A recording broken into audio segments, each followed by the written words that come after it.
Hey, c'est Massis, j'espère que vous allez bien. Pendant longtemps, j'avais ce symbole comme logo et récemment, j'ai décidé de le changer et de rénover un peu l'image de ma chaîne parce que la vitrine, c'est ce qui est le plus important. On a beau avoir des bons produits, si la vitrine est moche, les gens voudront moins venir voir ce que vous faites. Et dans cette vidéo, je vais vous montrer comment j'ai réalisé mon nouveau logo et aussi comment est-ce que je vais l'animer. Je l'utiliserai par la suite sur tous mes réseaux sociaux, mais aussi sur un site que je ferai dans un futur proche et que je réaliserai grâce à Zairo, qui est également le partenaire de cette vidéo. Zairo, c'est un créateur de site web qui permet à tout le monde de créer soit un site, une boutique en ligne ou même un blog. Il est très efficace et facile d'utilisation et en plus de ça, c'est un des moins chers du marché. Vous n'avez même pas à savoir à coder, tout est déjà codé pour vous. Vous n'avez plus qu'à placer ce que vous voulez, comme vous le voulez, dans la taille que vous voulez, avec les couleurs que vous voulez. Et ça en seulement quelques clics. Vous allez avoir trois façons de créer. Soit vous voulez partir de zéro, dans ces cas-là, vous allez définir vous-même les tailles, les emplacements, etc. Ou alors vous allez pouvoir utiliser l'intelligence artificielle de Zairo et avec quelques mots-clés que vous allez lui donner, il va vous créer un site lui-même dans plusieurs versions différentes et vous n'aurez plus qu'à choisir et de commencer directement votre site. Ou alors vous pouvez utiliser parmi les nombreux templates préexistants qui ont été déjà réalisés par des designers comme base pour votre site. Et avec le système de glisser-déposer, tout se place très rapidement et très facilement. Et que ce soit pour créer un portfolio ou de vendre vos produits sur une boutique en ligne ou même juste d'ouvrir un blog, Zairo c'est parfait pour ça.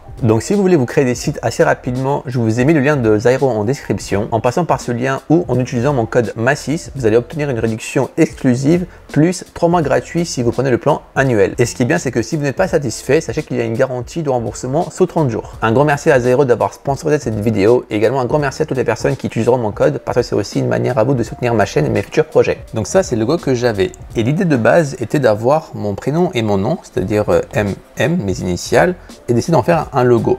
Et j'avais pensé à justement les détourner et les orienter de cette manière, les deux M, en les modifiant un peu, d'essayer de leur donner un peu cet aspect de papillon. Le papillon parce que c'est un animal qui passait d'un état de chenille à papillon et donc il y avait une espèce d'évolution. Et c'était cette idée d'évolution qu'on a également dans le dessin et dans n'importe quel autre métier qui existe, qui me plaisait beaucoup. Et donc voilà pourquoi j'avais fait ça dans plusieurs versions différentes. Et à la fin, j'avais fini avec une version un peu plus artistique, avec beaucoup plus de courbures, plus d'ondulation et je trouvais ça très joli. Maintenant, le problème avec ça, même si ça me plaisait, en fait, c'est quelque chose qui va être difficile à utiliser comme marque dans le sens où, imaginons par exemple que je voulais un jour sortir une marque de t-shirt, pour pouvoir essayer de coudre ce logo sur un t-shirt, c'est quasiment impossible de faire des dégradés comme ça avec de la ficelle et d'avoir toutes ces nuances là et c'est quelque chose qui allait être très compliqué par la suite. C'est pourquoi j'ai commencé petit à petit à essayer de trouver un nouveau logo, quelque chose qui allait être beaucoup plus simple, qui me représente encore, mais qui allait pouvoir être par la suite être utilisé sur différents supports. Du coup, pour le nouveau logo, j'ai voulu garder l'idée du M. Et en fait, ce que j'ai fait, j'ai essayé de mélanger à peu près plusieurs notions différentes. Déjà, je dessine beaucoup de mangas, donc j'ai voulu rajouter un peu l'aspect du manga. C'est pourquoi j'ai tout de suite pensé au M du Marine Vegeta, qui est un peu comme ça. Du coup, j'ai essayé de faire un petit remix entre les deux et ça a donné un peu quelque chose qui soit comme ça parce que l'idée c'était d'avoir quelque chose qui ressemble mais qui ne soit pas copié. Et en fait, en faisant plusieurs fois un M avec ici cette partie-là qui passe, qu'il n'y avait pas sur le M de base, en fait, je suis arrivé à un truc qui ressemblait un peu à ça. Et arrivé à ce niveau, eh bien, il y a une autre notion qui rentrait en jeu. Vous savez, je dis souvent que le dessin, c'est la vie. Et en fait, les M que je commençais à faire comme ça commençait à me faire penser à une espèce de, vous savez, les signaux dans les hôpitaux lorsqu'on prend le rythme cardiaque des personnes. Et donc, l'idée d'avoir un espèce de signal comme ça qui passe, qui fasse un M et après il continue, j'aimais bien cette idée-là. Parce que ça voudrait dire que, en fait, c'est la vie que nous avons ici à travers ce signal. Et donc, après pas mal d'essais, voici un peu les M que j'ai réussi à faire. Et en gros, l'idée c'est que donc nous avons deux pics qui représentent un peu les signaux qui permettent de dire que nous avons quelque chose qui vit. C'est fait exprès que ce soit fait à main levée et non pas avec des vecteurs. C'est parce que je voulais que ce soit quelque chose de dessiné pour dire que en fait c'est le dessin, c'est la vie. On comprend quand même que c'est toujours un M pour que ça fasse donc référence à un moi. Et comme je l'ai dit, de par la forme, j'ai voulu aussi rendre un peu hommage au M de Marine Vegeta parce que ce que je fais, ça a toujours été un peu du manga et c'est quelque chose que j'adore et que j'en ferai tout le temps. Et donc voilà un peu les nouvelles idées que j'ai réussi à mettre dans ce nouveau logo et comme vous le voyez, il est très simple. Si on veut coudre ça, ça peut se faire partout. Il y a un seul trait, donc une seule couleur, donc vraiment ça peut aller sur n'importe quel support. C'est rapide à faire, c'est assez reconnaissant, c'est très personnel et c'est en plus un logo qu'on peut reconnaître assez facilement, qui est à la fois simple mais en même temps très travaillé parce que j'ai vraiment calculé chaque partie pour que ça ressemble à ça. Et donc ça, c'est le nouveau logo que je vais utiliser. Il est déjà présent sur la vidéo en bas à gauche normalement. Lorsque vous allez cliquer dessus pour vous abonner, normalement il y a mon logo qui est ici. Également, ça sera donc dans toutes mes bannières et que j'utiliserai également en photo de profil sur certains sites, et je vais même l'animer pour pouvoir l'utiliser en introduction de mes vidéos YouTube. Et donc pour avoir une belle forme, je l'ai fait à la main sur papier, puis je suis venu par-dessus retracer.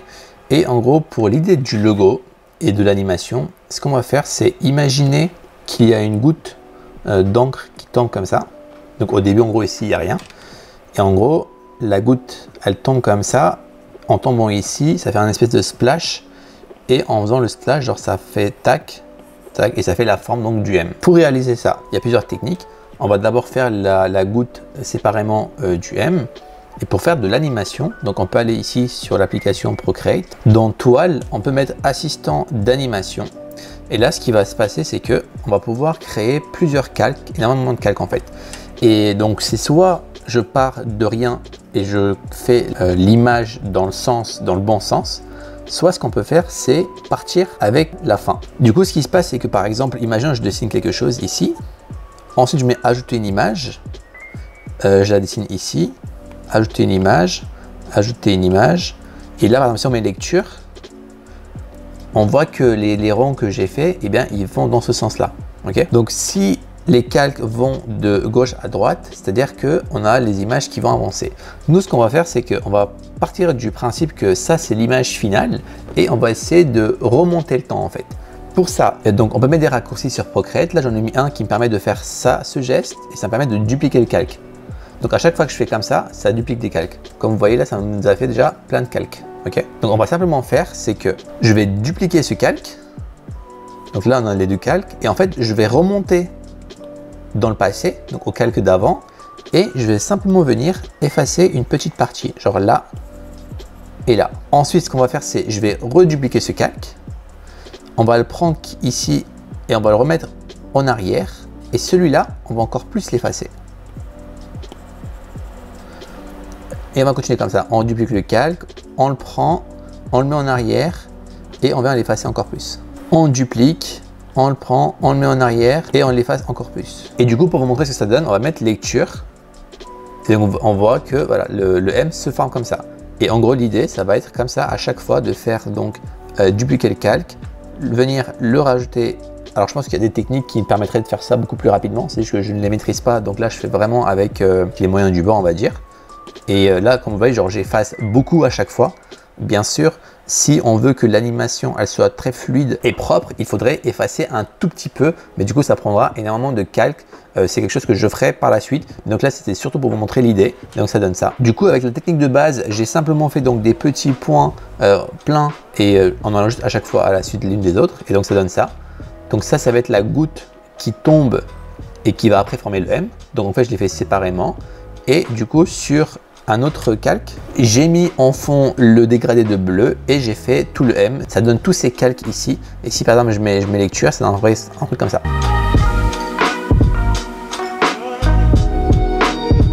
Et du coup à la fin, à la toute fin, j'ai même rajouté en fait comme si la goutte qui était tombée, qui a fait splash, elle continue en fait sur les côtés et elle va se terminer dans les deux coins. Et donc voilà mon nouveau logo qui est déjà présent sur ma bannière, ainsi que donc ma nouvelle intro YouTube avec un espèce de dégradé et de fondu que j'ai rajouté en plus par la suite. Vous verrez ça et bien sur toutes mes nouvelles prochaines vidéos. J'espère que ça vous plaît. Moi je le trouve vraiment simple et efficace. Si vous avez des remarques là-dessus, n'hésitez pas à les rajouter. Peut-être que je les prendrai en compte pour modifier le logo par la suite. Encore un grand merci à Zyro d'avoir sponsorisé cette vidéo. N'oubliez pas qu'avec le code MASSIS, vous avez une très bonne promotion. Et un grand merci à toutes les personnes qui l'utiliseront. D'ailleurs, si vous créez un site avec, n'hésitez pas à me taguer sur Instagram et j'irai voir ça avec plaisir. On se retrouve très vite pour une nouvelle vidéo. Prenez soin de vous et n'oubliez pas que les seins, c'est la vie.